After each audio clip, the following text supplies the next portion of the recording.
Всем привет! В 2022 году российский авторынок ждут самые масштабные потрясения с 1998 года. В частности, продажи уже 2 месяца подряд бьют антирекорды, а дилерские склады с автомобилями стремительно пустеют. Но российских покупателей больше интересует, что произойдет с ценами на машины. Давайте разбираться. Но перед тем, как рассказать все подробности, прошу вас подписаться на канал и поставить лайк прямо сейчас. За это в конце с меня не смешной анекдот. Вообще, рост цен на автомобили – это сейчас наша общая боль. Под нашей я имею в виду таких автолюбителей, как я, которые вынуждены сейчас пересматривать свои хотелки и делить бюджеты на «хочу» и «могу». Да и в целом текущая ситуация заставляет искать новые способы по сохранению денег и правильному инвестированию. Поэтому я серьезно задумался и стал смотреть много видео на тему популярной сейчас криптовалюты. Изучил так, что ничего не понял и по итогу чуть не потерял половину своих вложений.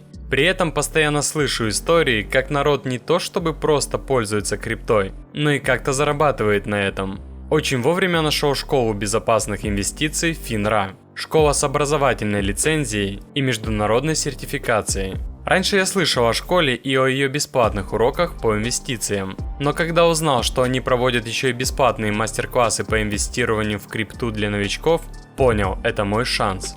И не прогадал. На мастер-классе мне дали много полезной информации, например, как начать безопасно инвестировать и все не потерять, что нельзя делать, инвестируя в криптовалюту, как управлять криптой, покупать валюту дешевле, чем банки, пользоваться ей за границей. И вообще, зачем она нужна, для чего и как можно не просто сохранить, но и увеличить свой бюджет с помощью криптовалюты. В описании под видео оставлю ссылку на бесплатный мастер-класс. Записывайтесь и прокачивайте свою финансовую грамотность. И давайте продолжим рассматривать, что ждет российский авторынок в ближайшем будущем. Если обратиться к статистике, то в апреле продажи автомобилей рухнули на 79%, в мае на 84%, а по итогам всех 5 месяцев 2022 года автомобильный рынок сократился к прошлому году на 52%, до 318 тысяч машин. В России в этом году будет продано даже меньше автомобилей, чем в кризисном 1998 году,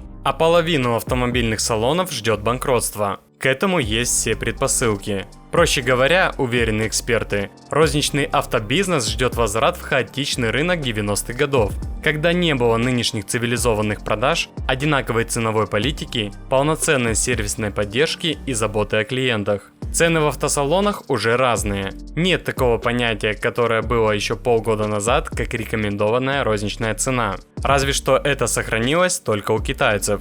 Все остальное – это договорная цена. Тем временем дефицит новых автомобилей только усиливается, особенно в премиум-сегменте, где большинство машин были импортными и завозились в Россию из-за рубежа. Скорее всего, дилерский бизнес сместится в сторону продаж автомобилей с пробегом и сервисных услуг. Помочь авторынку теоретически может параллельный импорт, предполагающий ввоз автомобилей не через производителя или дистрибьютора, а через третьих лиц. Другое дело, что он будет выгоден лишь в премиальном сегменте, где переплата в масштабе и без того высоких цен получится не такой большой. В массовом же сегменте эта схема неприемлема. Поэтому есть риск того, что в массовом сегменте впоследствии останутся лишь несколько брендов, имеющих возможность либо выпускать автомобили в России, либо напрямую завозить их в страну. Дилеры, к слову, уже сейчас начинают переходить на продажи китайских брендов, по которым есть стабильные поставки машин и нет проблем с запчастями. Ну и обещанная мною шутка юмора. Вчера в России вместо Макдональдс открыли первые рестораны «Вкусная точка». Также сообщается, что на местах закрывшихся салонов Audi, BMW, Lexus, Porsche, Jaguar, Land Rover, Lamborghini и Bentley планируется открыть салоны «Едет и ладно». А на этом все. Буду держать вас в курсе всех событий. Очень интересно узнать ваше мнение по этому поводу. Что ждет российский авторынок в ближайшем будущем? Давайте пообщаемся и подискутируем. И не забудьте за мою работу поставить свой царский лайк, подписаться на канал и нажать на колокольчик. И самое главное, берегите себя и своих близких.